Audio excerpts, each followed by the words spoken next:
DK Shivakumar Delhi ಯಾತ್ರೆಯ ನಂತರ ರಾಜ್ಯ ರಾಜಕಾರಣದಲ್ಲಿ ನಿರೀಕ್ಷೆಗೂ ಮೀರಿದ ಬೆಳವಣಿಗೆಗಳು ನಡೀತಾ ಇವೆ. ಕೆಲವು ಶಾಸಕರು ವಿದೇಶ ಪ್ರವಾಸಕ್ಕೆ ಹೊರಟ ಬೆನ್ನಲ್ಲೇ ಇದೀಗ ಉತ್ತರ ಕರ್ನಾಟಕದಲ್ಲಿ ಸಿಎಂ ಸಿದ್ದರಾಮಯ್ಯ ಅವರ ಪಾಳೆಯದ ಸೇನಾನಿ ಮತ್ತೊಂದು ತಂತ್ರ ಹೆಣೆದಿದ್ದು ಸಂಚಲನ ಮೂಡಿಸಿದೆ. ಯಾರದು ಸಿದ್ದರಾಮಯ್ಯ ಸೇನಾನಿ, ಏನದು ತಂತ್ರ ಅಂತೀರಾ? ಈ ಸ್ಟೋರಿ ನೋಡಿ ನಿಮಗೆ ಗೊತ್ತಾಗುತ್ತೆ. ಫಾರಿನ್ ಟೂರ್ ಅಷ್ಟೇ ಅಲ್ಲ, ಸಿದ್ದು ಟೀಮ್ ಮತ್ತೊಂದು ತಂತ್ರ. ಡಿಕೆಶಿ ದಿಲ್ಲಿ ದಂಡಯಾತ್ರೆ ಬಳಿಕ ಸಾಹುಕಾರ್ ಸಂಚಲನ. 30 ಜನ ಕಾಂಗ್ರೆಸ್ ಮುಖಂಡರೊಂದಿಗೆ ದೆಹಲಿ ಪರೇಡ್ಗೆ ಪ್ಲಾನ್.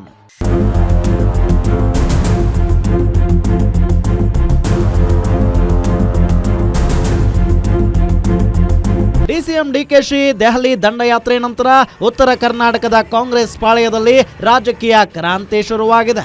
ಬೆಳಗಾವಿ ಸಾಹುಕಾರ್ ಸತೀಶ್ ಜಾರಕಿಹೊಳಿ ಕಿತ್ತೂರು ಕರ್ನಾಟಕ ಹಾಗೂ ಕಲ್ಯಾಣ ಕರ್ನಾಟಕದ ಜಿಲ್ಲಾ ಕಾಂಗ್ರೆಸ್ ಅಧ್ಯಕ್ಷರು ಹಾಗೂ ಪ್ರಮುಖ ನಿಗಮ ಮಂಡಳಿ ಅಧ್ಯಕ್ಷರು ಹಾಗೂ ಉಪಾಧ್ಯಕ್ಷರುಗಳಿಗೆ ಈಗಾಗಲೇ ಫೋನ್ ಕರೆ ಮೂಲಕ ಮಾಹಿತಿ ನೀಡಿದ್ದು ಫೆಬ್ರವರಿ 19ರಂದು ದೆಹಲಿಗೆ ತೆರಳಲು ಸೂಚನೆ ನೀಡಿದ್ದಾರೆ.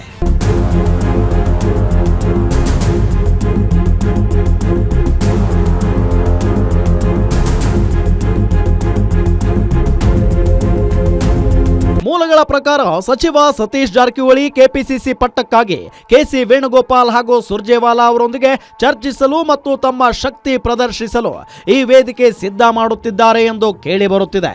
ಫೆಬ್ರವರಿ 19ರಂದು ಹುಬ್ಬಳ್ಳಿ ಹಾಗೂ ಬೆಳಗಾವಿ ವಿಮಾನ ನಿಲ್ದಾಣದ ಮೂಲಕ ಹಲವು ಮುಖಂಡರು ದೆಹಲಿಗೆ ತೆರಳಲಿದ್ದಾರೆ ಎನ್ನಲಾಗ್ತಿದೆ.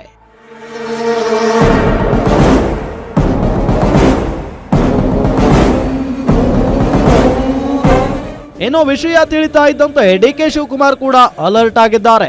ಸತೀಶ್ ಜಾರಕಿಹೊಳಿ ಪ್ಲಾನ್ ಫ್ಲಾಪ್ ಮಾಡಲು ತನ್ನ ನಿಷ್ಠರ ಮೂಲಕ ಹಲವು ಮುಖಂಡರಿಗೆ ಸಂದೇಶ ರವಾನೆ ಮಾಡಿದ್ದಾರೆ. ಅಧಿಕಾರ ರಹಿತ ಕಾಂಗ್ರೆಸ್ ಜಿಲ್ಲಾಧ್ಯಕ್ಷರು ಹಾಗೂ ನಿಗಮ ಮಂಡಳಿ ಸದಸ್ಯರು ಇದರಿಂದ ಅಂತರ ಕಾಪಾಡಿಕೊಳ್ಳಬೇಕು ಅಂತ ಸೂಚನೆ ನೀಡಿದ್ದಾರೆ ಎನ್ನಲಾಗಿದೆ.